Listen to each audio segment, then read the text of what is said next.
All right, greetings everyone. What's going on? This your girl Tiffany coming through live in effect. Happy early Christmas Eve for those of you that celebrating Christmas. All right, it's late night where I'm at. So tonight I am going to start off with the topic about a man who was not only a journalist, but he was also a politician. And he wasn't just a politician, but he also ran for president in 1904 under a political party called the National Negro Liberty Party. Now, everybody know about Shirley Chisholm being the first African-American woman to run for president.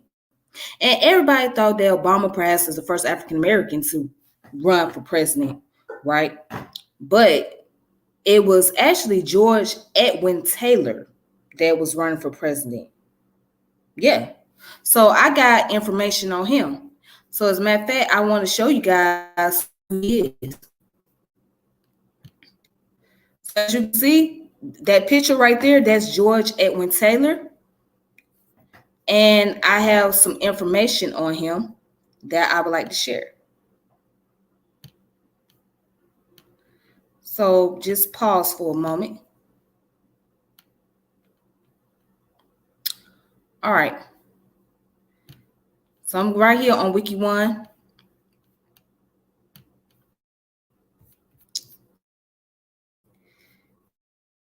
Now, let's look at his introduction and who he is.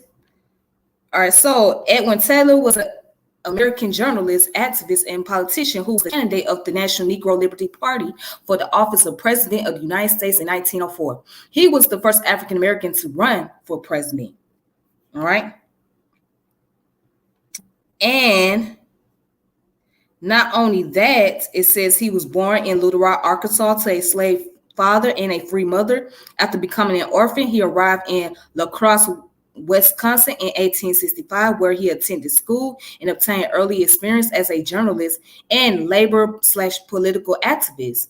In 1891, Taylor left Wisconsin for Oskaloosa, Iowa, where he published a weekly newspaper, the Negro Solicitor.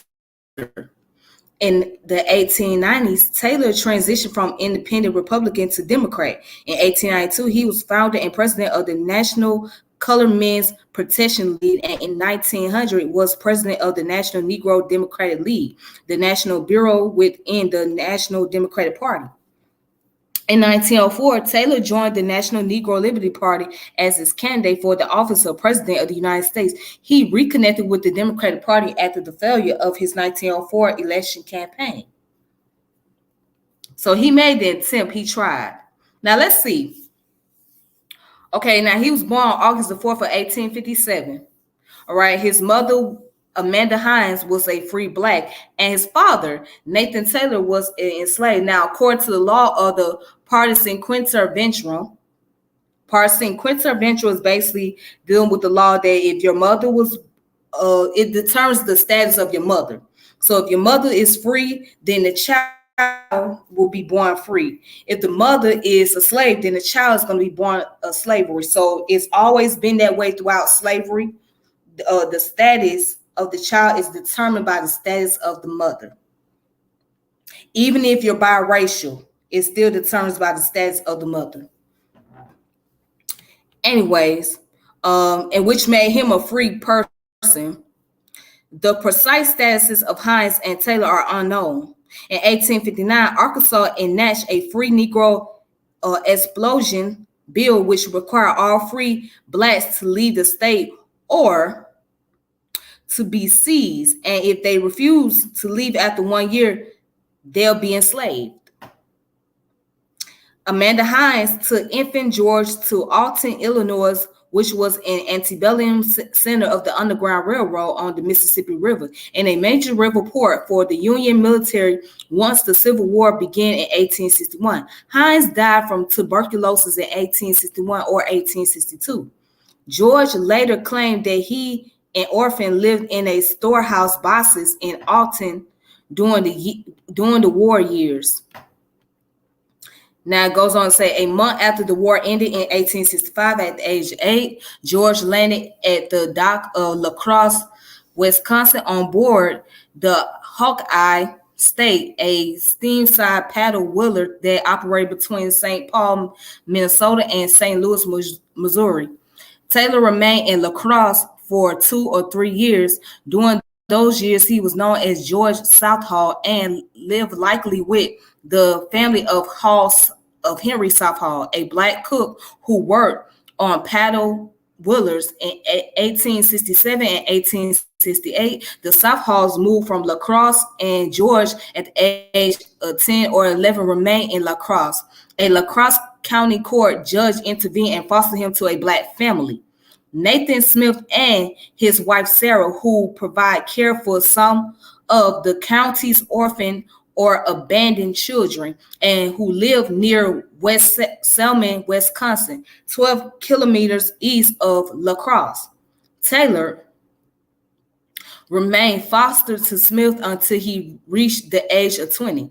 During this period, George took the name of George Edward Taylor. He attended a country school near his home. At the age of 20, Taylor enrolled at Wayland University in Beaver Dam, Wisconsin, where he remained for 2 years, 1877 through 1879. He studied a classical curriculum that emphasized grammar, language, and rhetoric. Taylor left Wayland before completing his 3-year curriculum for health and financial reasons. All right. So, okay. All right, then. Okay, that's fine. That's fine, Sister Courtney. Thank you. Cool. I'll check the email when I get a chance to. So, as we all know so far that he had pretty much a transition in his life where he went from being born in Arkansas, and in the law of Arkansas, although he was born free and his mother was a free person, but they require those who were free to leave the state. This was the state law. And if they did not leave the state, then they were going to be enslaved. So his mother did not leave on her own will. She had no choice. She was given an obligation to leave. And that's how it was. All right, so let's go ahead and let's look down some more information. All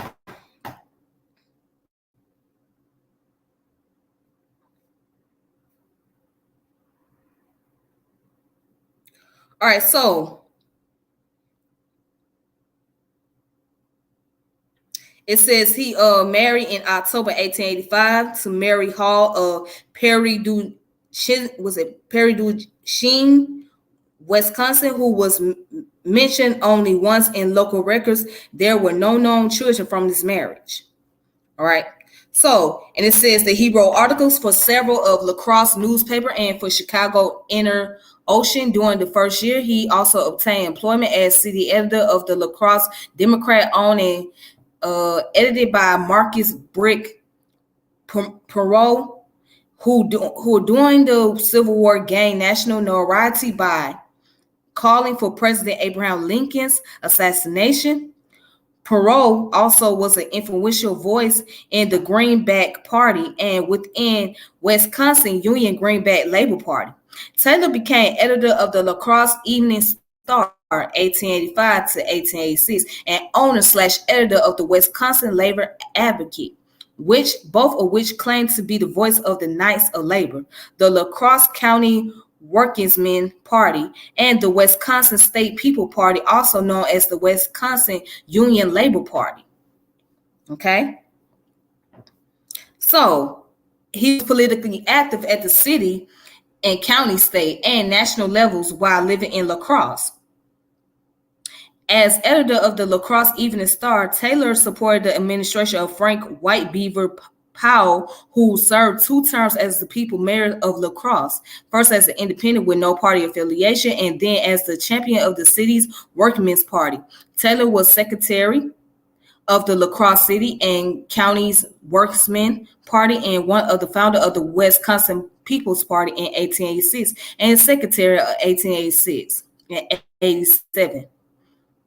He represented the state party at the Cincinnati Conference of Union Labor and became an advocate of the Union Labor in Wisconsin. Taylor's Wisconsin Labor advocated what was the official voice of Wisconsin Labor Party in 1887. All right. So, and it says Taylor's rapid rise in the La Crosse and Wisconsin labor movement drew attention to his race at a time when the nation was reevaluating its racial attitude. His opponents in the labor movement increasingly reminded him that he was Black. Taylor returned their racial challenges in an equal kind, and his support base with La Crosse predominantly white community collapsed. All right, so that's his period. So he started off doing his politics in La Crosse, Wisconsin. And from there, he advanced over in Iowa. All right. So it says in Iowa, Taylor claimed that he went west after he left La Crosse and before appeared in Oskaloosa, Iowa in January of 1891. Okay. So the record is solid concerning his activities during these mission years. By the time he served in Iowa, Taylor had affiliated with the Republican Party. He arrived in Iowa as a community organizer and as a Republican Party promoter. His focus changed from labor to race in a time when the nation was increasingly focusing on the issues of race and the Negro problem. In this 2-decade period, Taylor owned and operated a newspaper, the Negro Solicitor, and a farm, served 2 terms as a local justice of the peace. Transition from Republican to Democrat to Independent and back to Democrat was a policeman. He also was the head of the Negro Bureau in the National Democratic Party and the candidate of the National Negro Liberty Party for the office of President of the United States in 1904. So he went from multiple political parties. He started off as a Republican, then he went to the Democratic Party, and then he went from the Democratic Party to becoming independent and went back to the Democrat. So he switched sides multiple times. So he went from multiple parties. But it wasn't until he was under the National Negro Liberty Party that gave him the opportunity to run for president. Now, during a period of time, such in the 1800s, on up to 1900, you had more Black people that was involved in the Republican Party because that was the party that gave more opportunity to Black folks at that time period. Okay, so more Black people had an advantage of being Republicans and being represented. So when you look at the history of all the Black politicians during the 1800s who were legislators, senators, and governors, they were Republicans. It's very seldom that you're going to find the Democrats. It wasn't until later down the road, after the 1900s, that you find the Democratic parties as far as Black people. But prior to that, it was more Black folks as Republicans. Okay.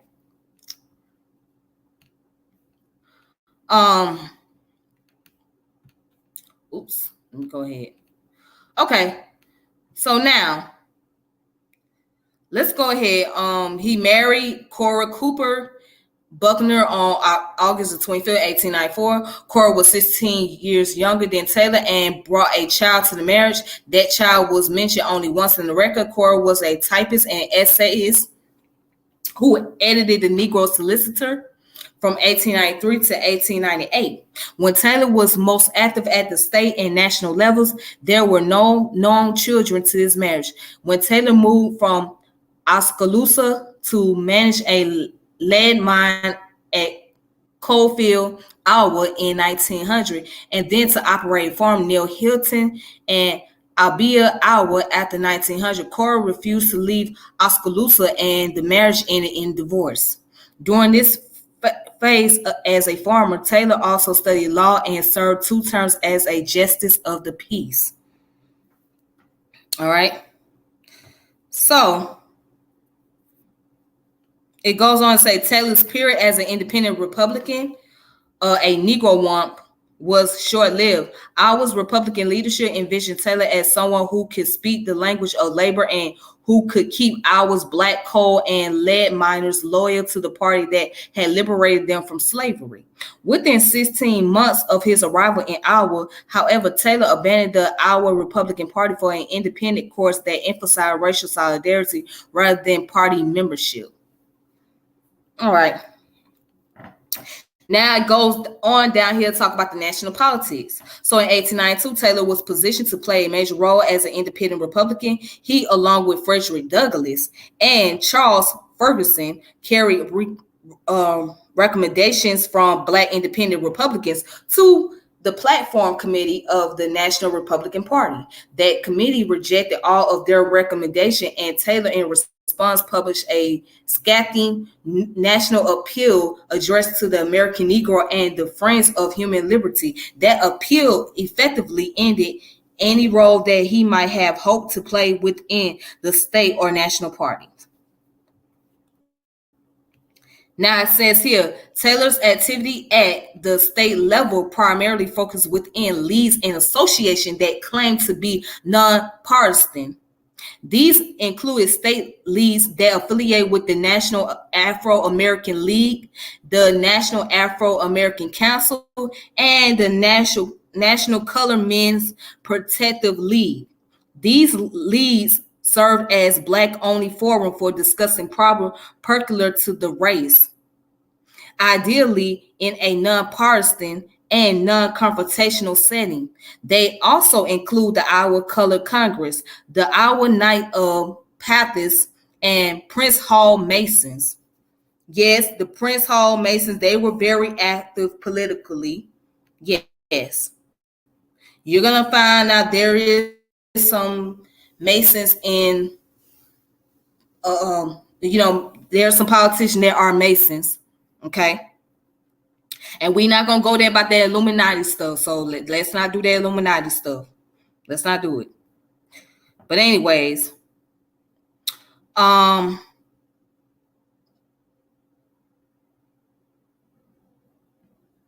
okay, let's just read right here. Taylor's activity at the regional and national levels, however, tended to be intensely partisan, except for his leadership role in a dysfunctional, nonpartisan National Colored Men's Protective League that he led as president from 1892 until the end of the century. All right. So let's go down to his election, or the 1904 election, rather. All right. So between 1900 and 1904, Taylor was the president of the National Negro Democratic League. Southern Democrats were enacting laws that disenfranchised most Black voters and were imposing segregation through Jim Crow laws. Northern Democrats seemed unwilling or unable to control the assets of their Southern parties. The National Negro Democratic League was fractured by the debate over the issue of linking the nation's currency to silver as well to gold. By 1904, Taylor was positioned to abandon the party and bureau that he had led as president for 2 terms. It was time when lynching was creeping northward and when scientific racism was gaining acceptance within the nation's intellectual and scientific community. When scientific racism was gaining acceptance within the nation's intellectual and scientific community. Let that be a thought. That's just a thought right there. Okay, let's continue. So, Judge Taylor made that change in 1904 when the executive committee of the newly formed National Negro Liberty Party asked him to become their candidate for the office of President of the United States.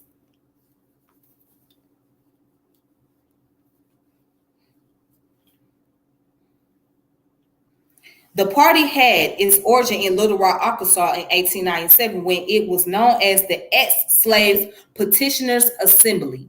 It was one of the several leagues or assemblies that had formed at the end of the century to support bills then working their way through the United States Congress to gain pensions to former slaves.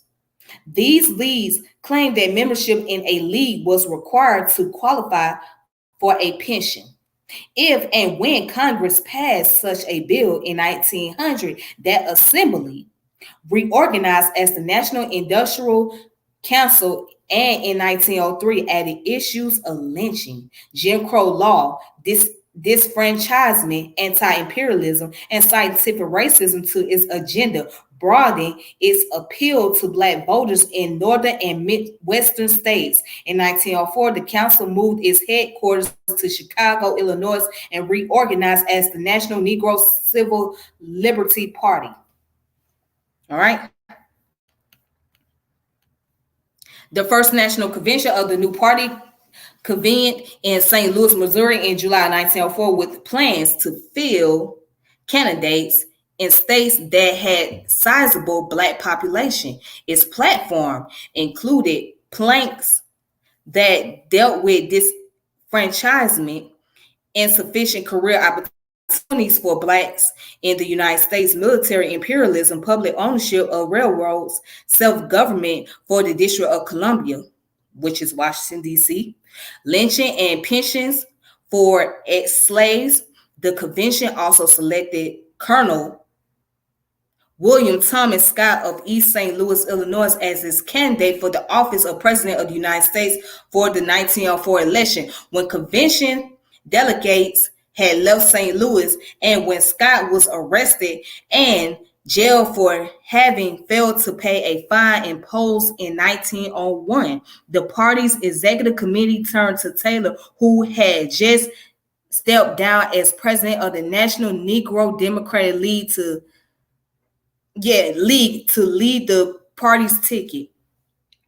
All right, so again, that goes into the details of how he got involved. As you can see, he started off as a judge, and he was asked to become their candidate, the National Negro Liberty Party, so he could run for president.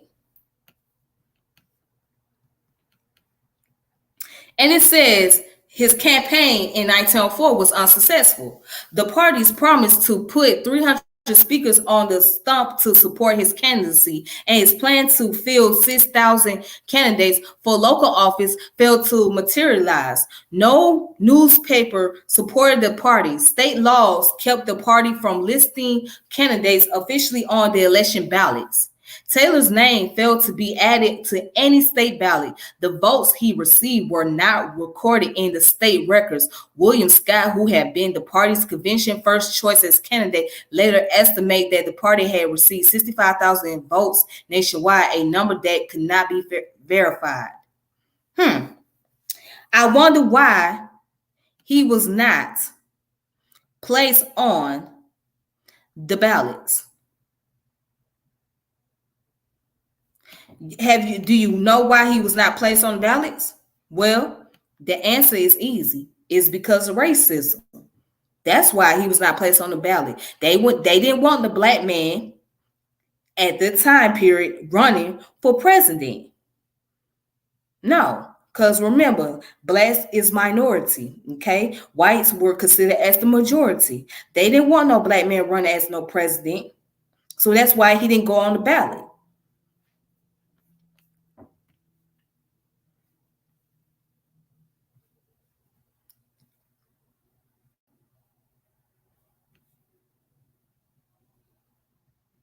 Okay, so now, after the 1904 election, Taylor briefly retreated to his farm near Hilton and Albia, Iowa, and then moved to Ottumwa, Iowa for health reasons. At the time, Ottumwa was known for its hot spring. He remained active within the functional Negro National Negro Liberty Party and reconnected to the Democratic Party, supporting that party's candidate for local offices. As a reward for that support, he was appointed to a patronate position as a policeman attached to Ottawa's district designated for Black residents and businesses, known regionally as the Black Belt Badlands or Tenderloin.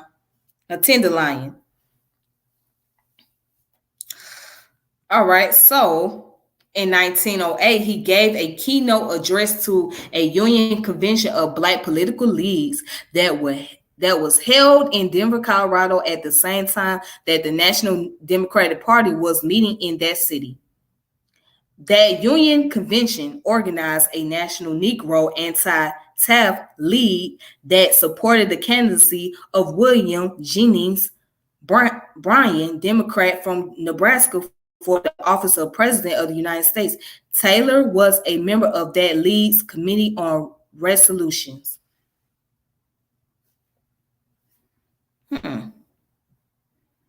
All right. So down here it goes into he moved to Florida. Again, he was actually dealing with a lot of health issues, so he kept moving around so much. All right. So he married Marion Tillinghast of Green Cove Spring, Florida, date unknown. Tillinghast was a school teacher. And Taylor appeared first in Temple, Florida, where he became a reporter. Okay, likely for the Florida Reporter in 1911. He moved to St. Augustine, Florida, where he was manager of the Magnolia Remedy Company, which distribute curative slavos or slaves, if I'm saying it, or Slavs, whatever it is, and potions to tourists and other from the north who migrate to Florida during the winter months for health reasons. While in St. Augustine, he wrote 2 political tracts, Removing the Mask and Backward Steps, which were popular themes from his earlier writing when he was claiming that the Republican Party was hypocritical and was retreating from its promises. Okay. All right, and then it says in 1912, Taylor was the editor of the Daily Promoter of Jacksonville, and in 1917 became the editor of the Black Star edition of the Florida Times-Union, the state's largest newspaper. He also was active in Jacksonville's Young Men's Christian Association, as we all know, YMCA. All right, anyways, and was a member of the Board of Commissioners for Jacksonville's Masonic Lodges and maintained an office in Walter National Business College, one of the nation's largest Black technical colleges. All right. So by 1912, he was well connected politically within Florida and had reconnected at the national level. Taylor was an independent first, Democrat second, always Black. And in May of 1912, he attended a state convention of progressive Republicans in Jacksonville that championed the candidacy of Theodore Roosevelt against a second-term bid by William Howard Taft of Ohio. Taylor, billed as Major George Taylor of Iowa, supported Roosevelt. When Governor Woodrow Wilson of New Jersey won that election, however, Taylor joined a group of past presidents of National Negro Democratic League to march past President Wilson in his 1913 inaugural parade. During the war years, when Jacksonville became the center of repeated outbreaks of Spanish influenza, Taylor retreated to a farm where he raised poultry. Poultry is chicken. Okay, for those of you that don't know, that's chicken. When the war ended, Taylor returned to Jacksonville and became the organizer/director of exclusive Progressive Order of Men and Women that was essentially an investment club and mutual insurance company. He also became the editor of the Florida Sentinel. He remained connected to the Walker National Business College, and he died in Jacksonville on December 25th of 1925. So that is all for the story about Mr. George Edwin Taylor. And as you can see, there's the reference at the bottom of the page. Okay. There's plethora of information. All right.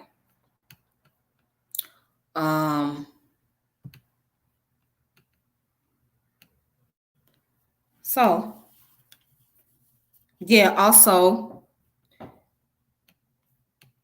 if you want to check out more source regarding to Mr. George Edwin Taylor, you can also look at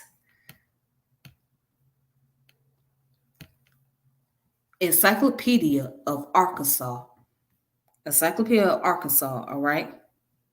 And you can find more information about him. And again, that's a picture of him over here to the right, on my right cursor, all right? So that's a picture of him. And this is his biography right here, if you want to look up more information.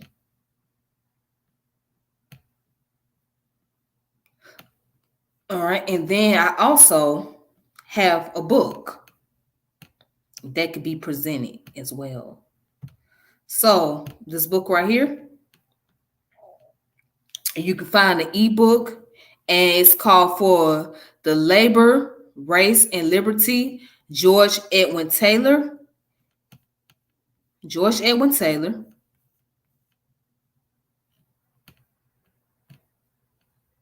All right, his historic run for the White House and the making of independent Black politics.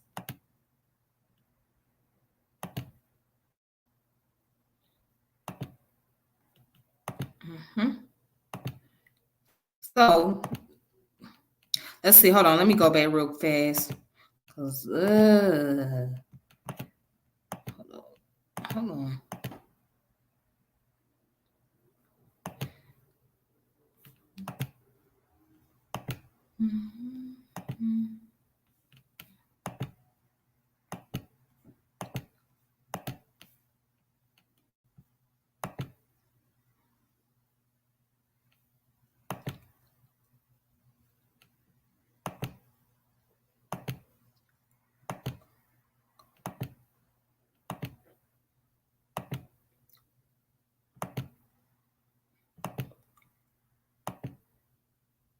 All right, so I'm looking for the table of content.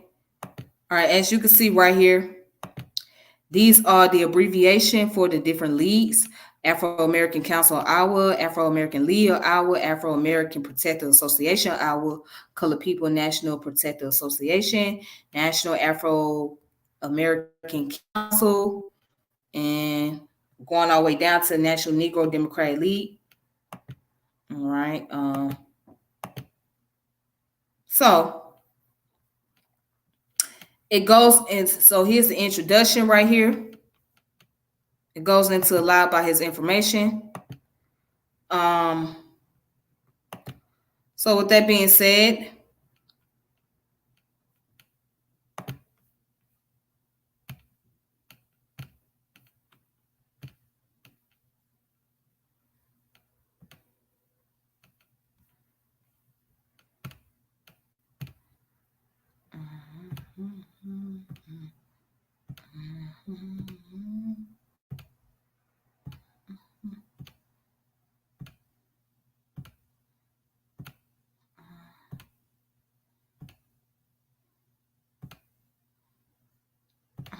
all right.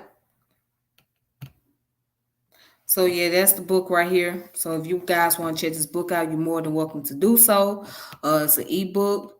You can look that up. So again, he has gone unnoticed. So many people have not spoke about him, or you have not heard. Oh, okay. That's the book right there if you want to check it out for yourself. So this man has gone unnoticed. People have not spoke about this man and what he have done as far as his history. As a politician running for the president of the United States. and whatnot. So that's all the information. So yeah, I will have to make sure that I'll have to get into more. I will make it my business to get into more information dealing with blacks in politics and political movements and social movement. So hopefully one day, and I keep saying this, but hopefully one day I can get into more about black people and their involvement with communism and socialism. Like why did a lot of black movement organizations gravitated towards communism and gravitated towards socialism? Why did a lot of them do that? So what was it about the ideology that attracted many of them? Anyways, with that being said, ladies and gentlemen, so I'm going to log off of here, and I hope you all have a good one. This your girl Tiffany, and thank you for tuning in. For those of you that are watching, until next time, please be safe. May peace and power elevation be to all of you, and I will connect with you all later. All right, thank you. All right, bye-bye.